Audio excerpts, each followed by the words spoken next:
오늘은 20번째 주일 예배입니다. 함께 예배를 위해서 모여주신 여러분께 감사를 드리고 또 환영합니다. 지난 주 중에 우리 주영이가 징징 울었습니다.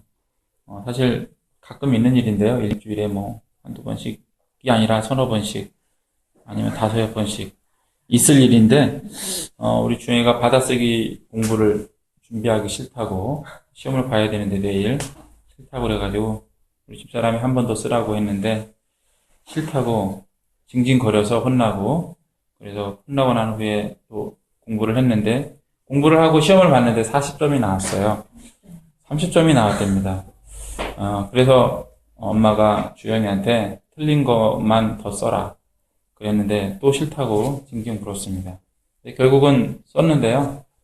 그렇게 공부하고 그 다음날 시험을 봤더니 90점을 받았어요. 그게 이렇게 생활 기록부에도 안 남는 거일 텐데도 불구하고 그렇게 하는 거는 이제 평상시에 공부를 시키려고 하는 거겠죠. 예, 아이를 위해서 이렇게 저렇게 말을 하면서 꾸짖기도 하고 달래기도 하고 이런 말 저런 말을 써가면서 주영이한테 공부를 하라고 이렇게 했습니다. 이렇게 공부시키려고 하는 이유는 다 주영이 때문이죠.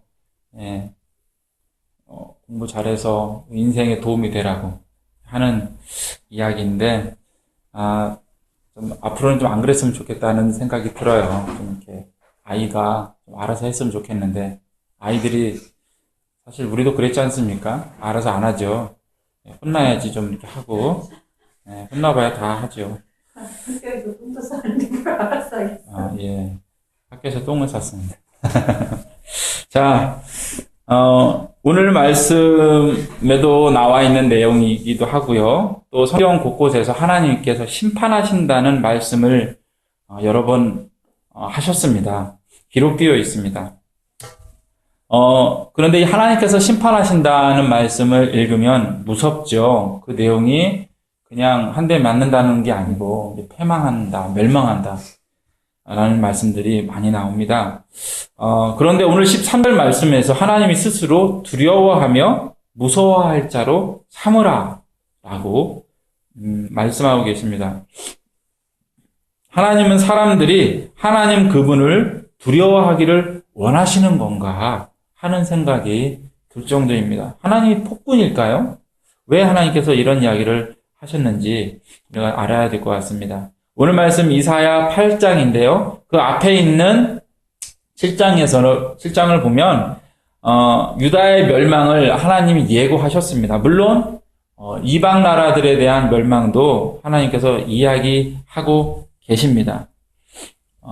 아수르 왕이 와서 유다를 황폐하게 하리라는 말씀을 하셨는데 오늘 말씀에서도 보면 하나님께서 아수르 왕이 유다를 패망시킬 것이라는 말씀을 또 하고 계십니다. 그러면서 9절과 10절에서 이방이 멸망할 것을 다시 예고해 주고 계십니다. 이스라엘과 유다가 패망했지만 그 이스라엘과 유다를 패망시킨 이방 나라들도 결국 패망할 것이다라는 것이 하나님의 예고인 것입니다. 왜 이들이 패망했느냐? 왜 이스라엘이 패망하고 왜 유다가 패망하고 왜 그 이스라엘과 유다를 패망시킨 강대국들 이방 나라들이 패망했느냐? 그 이유는 모두 하나님의 말씀을 따르지 않는 사람들이기 때문입니다. 그들은 모두 하나님 앞에 패역한 사람들입니다. 그래서 그들은 7장 13절의 말씀대로 사람을 괴롭히는 것을 아무것도 아닌 것으로 쉽게 여기는 사람들이었습니다. 하나님을 기준으로 삼지 않고 그분의 말씀대로 살지 않고 죄를 따라서 자신의 정욕을 따라서 사는 사람들이었기 때문에 하나님을 믿지 않고 그래서 사람을 괴롭히는 것을 쉽게 여기는 사람들이었기 때문에 하나님께서 그 나라들을 패망하도록 내버려 두셨다는 것입니다. 패망시키신다는 말씀을 하고 계시는 것입니다. 그래서 하나님께서 이렇게 말씀하십니다. 만군의 여호와 그를 너희가 거룩하다 하고 그를 너희가 두려워하며 무서워할 자로 삼으라. 사람들이 어떤 말을 하더라도 이런 말, 저런 말 귀에 솔깃하고 너희들 마음에 남는 부담이 되는 말을 하여도 나의 말을 듣고 따르라는 말씀을 하나님이 하고 계시는 것입니다. 하나님은 폭군이기 이전에, 사실 하나님이 폭군도 아니지만 이러한 말씀들을 하시기 이전에 하나님은 우리에게 은혜를 주신 분이시고 주고 계시는 분이십니다. 하나님이 심판을 경고하신 것은 매우 많습니다. 그 경고가 현실이 된 것은 매우 적습니다. 대표적으로 북이스라엘이 패망하고 남유다 왕국이 패망한 것밖에 없는 것 같습니다. 경고가 무성했던 것만큼 심판은 그리 많지 않았던 것입니다. 오히려 더 많은 은혜가 그 앞에 있었고 그 가운데 있었고 그 이후에 이스라엘과 유다에 있었습니다. 하나님이 심판을 말씀하신 것은 그분이 책임자이시기 때문입니다. 그분이 아버지를 자처하셨어요. 그분이 우리의 아버지를 자처하셨습니다. 우리를 그분이 나서서 우리의 부모님이 아버지가 되어주신 것입니다. 아버지는 책임을 지는 역할을 하시죠. 그래서 권한도 큽니다. 그래서 지도하는 말씀들을 해주시는 것입니다. 그래서 하나님은 우리를 가르치십니다. 잔소리를 하시고 명령하시고 이렇게 해라 저렇게 해라 지도해 주십니다. 주의를 하시고 주의를 주시고 경고도 하십니다. 그래서 결국은 심판도 해 주십니다. 그 심판은 처벌을 위한 심판도 아니었고 회복을 위한 과정이었습니다. 명령과 지도와 주의사항들은 하나님의 사람으로 살게 하기 위한 가이드라인입니다. 이것들은 모두 하나님의 사랑에서 비롯된 것들이죠. 하나님은 사람이 잘 되기를 원하십니다. 우리가 잘 되기를 원하십니다. 그 자녀들이 더 잘 되기를 원하십니다. 행복하기를 원하십니다. 그래서 말씀하시고 가르치시고 명령하시고 이런저런 말씀들을 하셨던 것입니다. 성경에 쓰여 있는 모든 이야기는 이러한 목적을 가지고 있는 말씀들입니다. 이 목적에서 벗어난 말씀들은 단 하나도 없습니다. 너네들 잘못되어야 된다라고 하는 목적을 가진 말씀이 전혀 없는 것입니다. 모두 사람을 위한 우리를 사랑하시기 때문에 하신 말씀들로 채워져 있는 것이 바로 이 성경책입니다. 우리는 누구의 말을 말씀으로 귀 기울여 들어야 합니까? 12절 말씀을 보면 이 백성이 여러 말들을 하고 있다는 사실을 알 수 있습니다.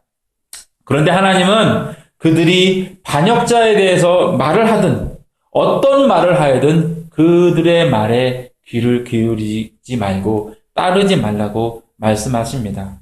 물론 이 백성이 항상 틀린 말만 하지는 않았겠죠. 일례로 사람들 사이에 좀 친절하게 욕하지 말자라고 하거나 또는 길거리에 쓰레기를 버리지 말자라고 얘기한다면 하나님 믿는 사람들이 당연히 그 말에 동참하는 것이 맞겠죠. 그런데 문제는 하나님께서 이 사람들의 말에 귀를 기울이지 말라고 하는 것은 그러한 이야기들에 대한 것이 아닙니다. 하나님께서 이 사람들의 말을 듣지 말라고 하는 것은 그들이 하나님께서 믿지 못할 신이고 우리를 위하지 않고 그는 무능하기 때문에 그의 말을 듣지 말아야 한다라고 하는 말을 듣지 말라는 것입니다. 하나님은 우리의 부모 되시고 우리를 사랑하시는 분이시고 능력자이시며 우리를 위하시는 분이시고 인도해 주시는 분이신데 그게 아니라 다른 신을 따라가야 된다라고 말을 하고 있기 때문에 하나님께서 이렇게 말씀하고 계신 것입니다. 그래서 하나님이 경고하시고 주의를 주시는 말씀이 만군의 여호와 그를 너희가 거룩하다 하고 그를 너희가 두려워하며 무서워할 자로 삼으라. 왜냐하면 심판날이 얼마 남지 않았기 때문이에요. 우리가 가끔 어쩌다가 아이를 때리는 때가 있죠.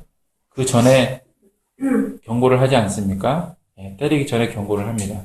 하나님께서도 마찬가지의 이야기를 하고 계신 거예요.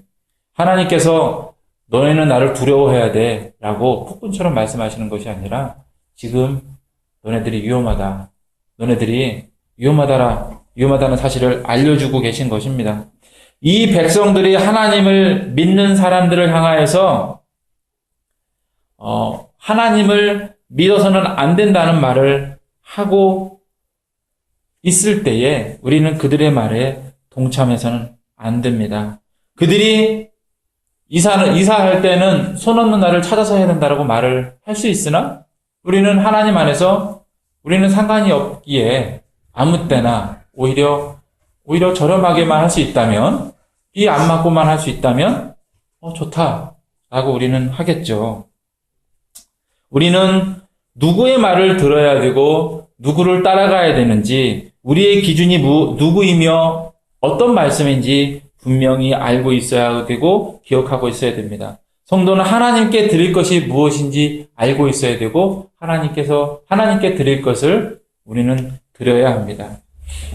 성도님들이 세상과 싸우다가 힘들어서 지쳐가지고 별것도 아닌 일에 거북이 보고 놀란 가슴 소뚜껑 보고 놀란다는 말처럼 좀 크게 싸우는 일들이 있습니다. 특별히 문화의 영역에서 그런 일들이 있었던 것 같습니다.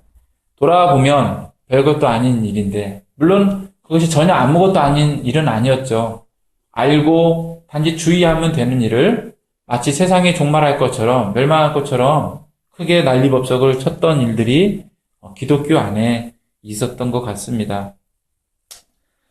성도들은 무엇이 핵심 문제이고 무엇이 주변 문제인지 분별할 수 있어야 됩니다.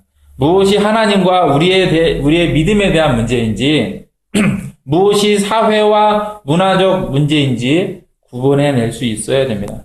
무엇이 하나님에 대한 문제이고 어떤 것이 인간적인 문제인지 우리는 구분할 수 있어야 됩니다. 그래야 건강한 신앙생활을 할 수 있고 여유로운 인생을 즐길 수 있습니다. 분명한 믿음의 선택을 해야만 불필요한 힘을 쓰지 않을 수 있게 되어서 편안하게 안정된 신앙생활을 할 수 있기 때문입니다. 하지만 많은 사람들이 거짓에 속아서 자신이 그리스도라고 말하는 사람을 숭배하고 있습니다.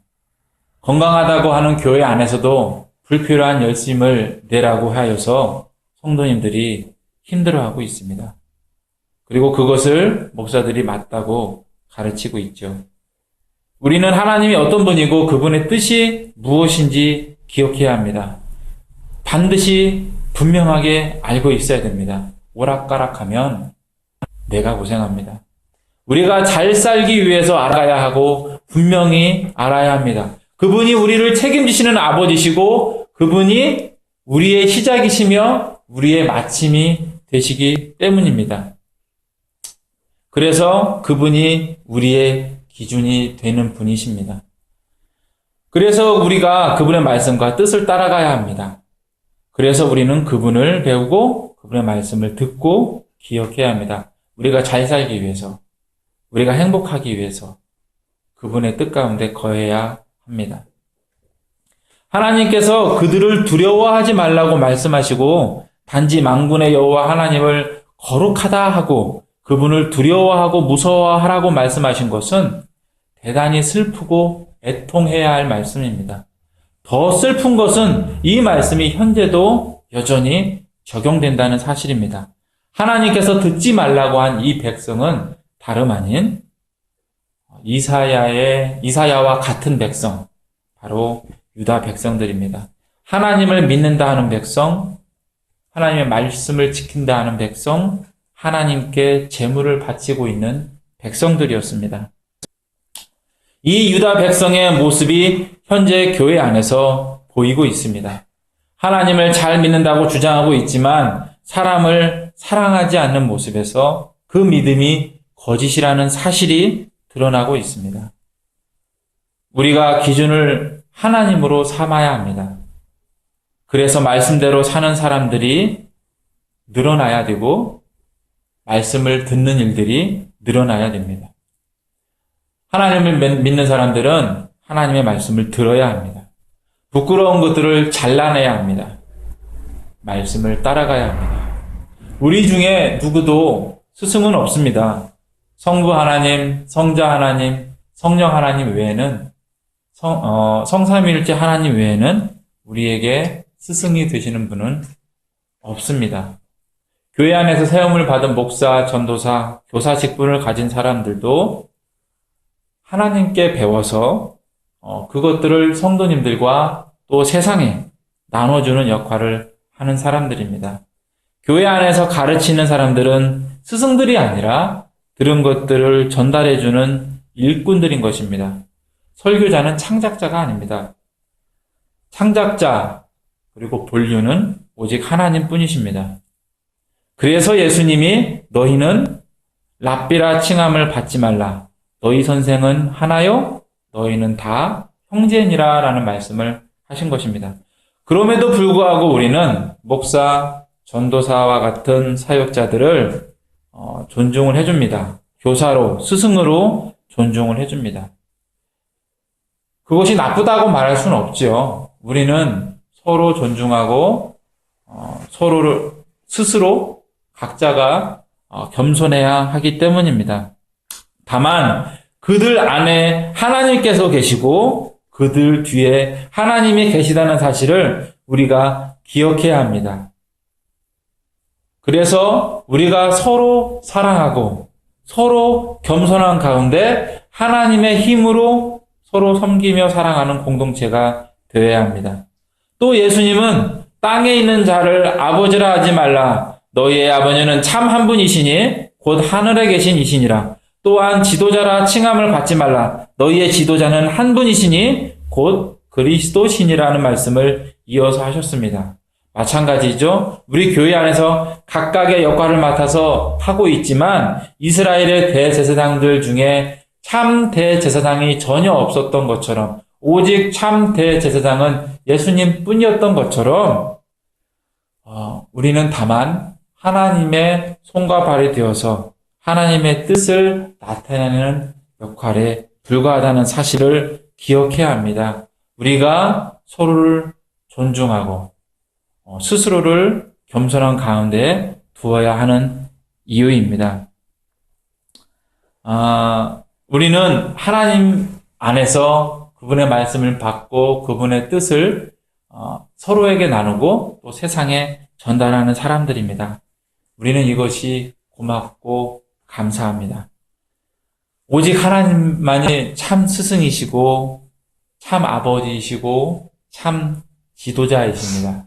우리가 이 사실을 기억하고 전달자로서의 역할을 충실히 해야겠습니다. 야고보서 4장 3절에 구하여도 받지 못함은 정욕으로 쓰려고 잘못 구하기 때문이라고 기록하고 있습니다. 우리가 정욕에 빠지지 않으므로 하나님의 말씀에서 벗어나지 않고 서로를 사랑해야 합니다. 붙잡았던 말씀을 버리고 정욕을 붙잡는 것이 아니라 말씀을 붙잡고 또 더 붙잡고 우리 안에 말씀을 채움으로 말씀을 따라 사는 하나님의 자녀들이 되어야겠습니다. 같이 기도하겠습니다.